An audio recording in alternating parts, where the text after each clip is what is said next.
Welcome once again.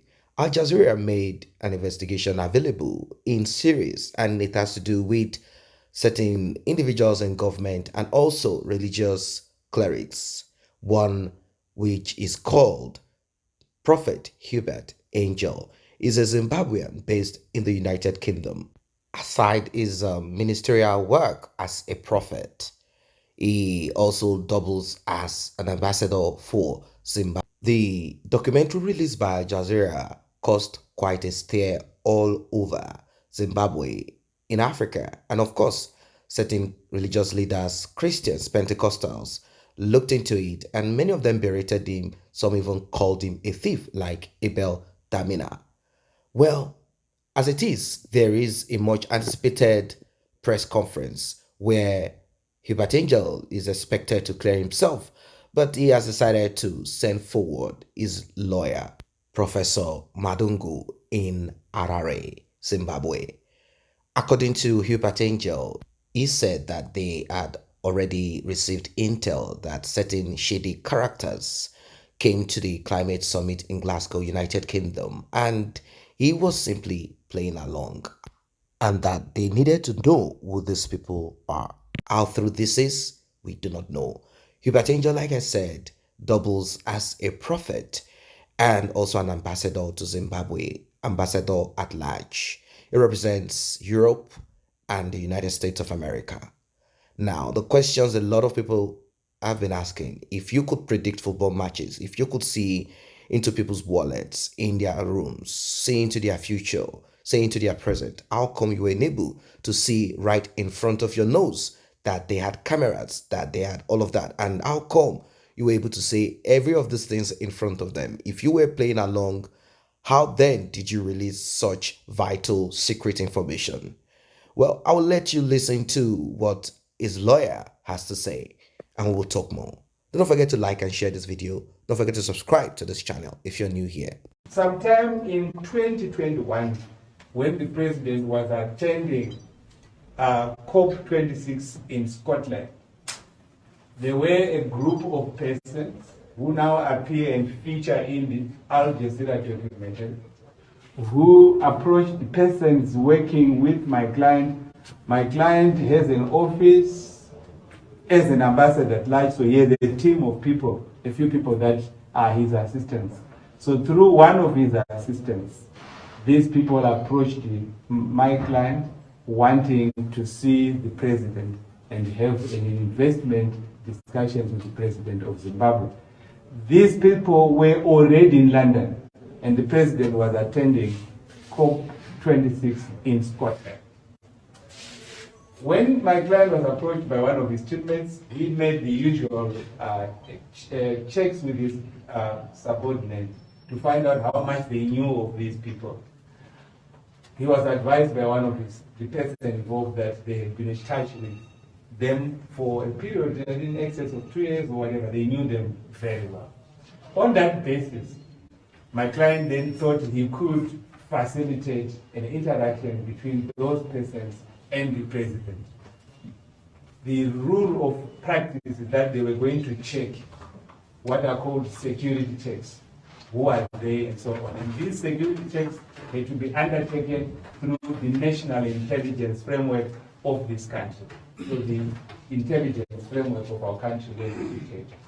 The intelligence advised my client that they had serious doubts about the persons, they had serious suspicions about the persons, and that it was not advisable right at that stage for those persons to meet the president. In fact, national intelligence discovered that those persons intended something very dangerous, not just to the country but to the president, that their aim was at the president and whatever. So the position which was discussed, this interaction then led to what we are calling a classified national intelligence assignment, which meant that a decision was taken with the intelligence authorities that my client would play along. He would not cancel his interactions with these persons. He would meet them and meet them as if he was going to make arrangements for them to meet the president and for them to be able to do investments in Zimbabwe. So it was in the context of a national intelligence operation. Zimbabwe wanted to gain intelligence out of it, wanted to see how far its enemies could go and what their agendas were. And these were issues to do with that. That is the context. Hubert Angel's lawyer said the modus operandi is to use decoys to ascertain potential investors to know how authentic they are, and in this case, the needs of the president and his wife was used. How true these are?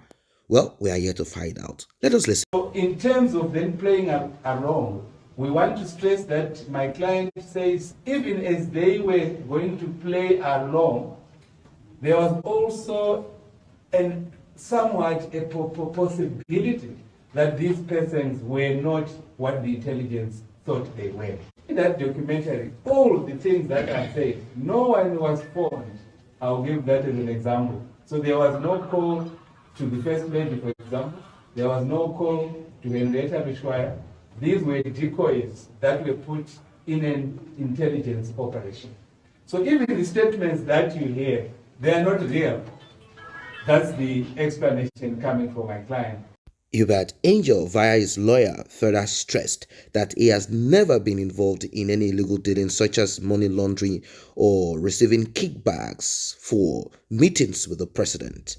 But if he claimed all of this was just him and his team playing along, well, it is left for you to ascertain. Probably as Aljazeera will release more or say more about this, but it is all out there for everyone to see. But without pressing much on this, let us hear the defense of his lawyer. Of course, we do not expect his lawyer to come there to say, well, my client is a thief, my client does this and that. The job of a lawyer is to defend their client, even if a vivid crime has been committed. Let us hear more. My client wants it to be put right across on record that he has never, ever done anything on behalf of the president, no deals on behalf of the president, no activities on behalf of the president. His relationship with the president of Zimbabwe, His Excellency E.D. Mnangagwa, is one of principal and agent, one of superior and subordinate, and he has that relationship. According to Hubert Angel, via his lawyer, he said the portraying of himself and the president as being related is false and null, and that he does not have any of that connection with them. Let us hear more. My client, who is Ambassador Hubert Angel, wants it known that he has not been, has never been, and will never be involved in any criminal activity whatsoever. More particularly, he would like it to be stated that he has not been involved in any form of gold dealing or gold smuggling, nor has he ever engaged in money laundering by whatever name it may be called. So the insinuations in the Aljazeera documentary are wholly baseless.